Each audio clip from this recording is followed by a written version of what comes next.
When you see the headlines coming out of Mexico, it's easy to think of the country as just being engulfed in chaos, like a nation totally on fire. But what if that fire isn't random at all? What if it's being intentionally fueled by a very specific strategy, driven by one of the most wanted men in the world and propped up by a system that's way bigger than any one person? So let's take a closer look at the man fanning the flames and the system that keeps providing all the fuel. So, first question, why does it feel like Mexico is on fire? Well, because in so many places it actually is. But here's the thing, this isn't some random wildfire spreading out of control. This is arson. It's a calculated, brutal strategy of aggressive expansion and very public warfare, and it's all designed to make everyone feel the heat. And this right here is the absolute crucial point to understand. The violence you see isn't just random chaos. Behind the shocking headlines, there is a highly structured conflict going on. Every single brutal act is a calculated move in a much larger war for power, for territory, and of course, for billions and billions of dollars. Okay, so to get a handle on this war, we really have to start with the man who has become its public face, Nemesio Oseguera Cervantes, but you probably know him as El Mencho. He is the leader of one of the most powerful and, frankly, one of the most violent cartels Mexico has ever seen. And his rise to power was, well, it was shockingly fast.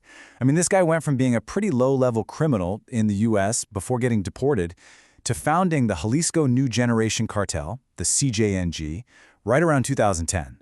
And this group didn't just show up, they completely erupted onto the scene. In just a handful of years, El Mencho turned himself into one of the most powerful kingpins on the entire planet. But how, right? How did they get so powerful, so incredibly fast? It's because the CJNG didn't just play by the old rules. They completely rewrote the playbook. El Mencho pioneered a brand new strategy for cartel dominance, one that basically threw out everything the older groups were doing. Think about the old-school cartel model. They operated in the shadows. They relied on quiet, backroom corruption. Well, CJNG flipped that script completely.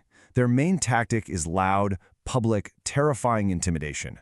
And this whole new strategy is bankrolled by a new business model, building a global empire on synthetic drugs, like fentanyl, which are dirt cheap to make and just dangerously profitable. For CJNG, violent isn't a last resort. It's their marketing strategy. It's their business card. Public executions are meant to terrorize their rivals. These propaganda videos they put out showing off military-grade weapons are designed to project untouchable strength. And when they attack police convoys directly, they're showing everyone that they fear absolutely no one.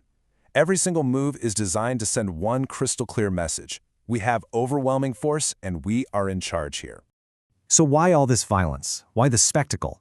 It really boils down to one simple thing: billions of dollars. The synthetic drug trade is a financial juggernaut. And when you have that much money on the line, violence isn't just a byproduct of the business, violence is the business. Now, this hyper-aggressive business model means CJNG is constantly pushing outwards, always expanding. And that expansion has ignited a brutal, multi-front war that stretches all across the country. See, they don't just defend their territory, they are actively invading everyone else's. And just look at who they're fighting. It's not just one big rival.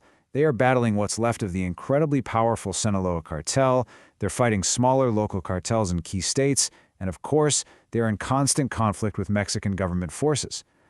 Fighting a war on this many fronts at the same time is what creates that feeling of a nation on fire. And this isn't happening in some abstract, far-off place.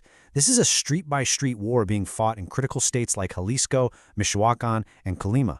Often, they're fighting for control of a single port or a single highway.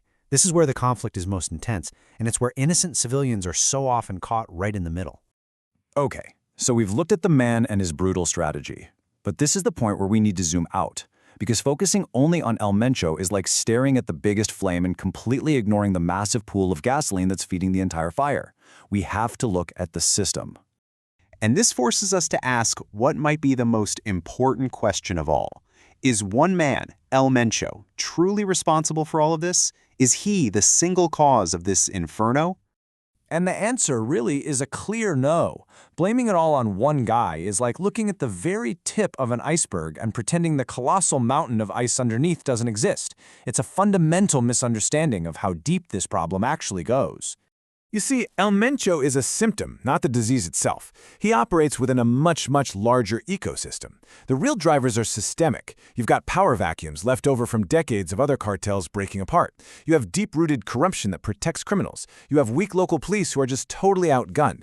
And critically, you have the huge demand for drugs from the U.S. that provides all the profit, and a steady flood of weapons traffic from abroad that provides the firepower. So this leads us to a really critical thought experiment.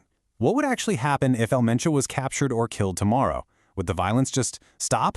Well, to answer that, you have to understand the difference between a single leader and the massive structure that he commands. A cartel isn't just one guy and his crew. It's a resilient, self-healing organization. It has sophisticated financial networks to launder its money. It has deep ties to corrupt officials to make sure it's protected. It has heavily armed enforcers to maintain control. And it has a constant stream of new recruits, young people from areas with very few opportunities. If you cut off the head, this body is designed to just grow a new one. And this is probably the most perfect way to see it.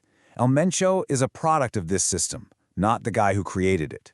He is an incredibly destructive force, for sure, but he is not the fire itself. He's an accelerant, poured onto embers that were already glowing hot.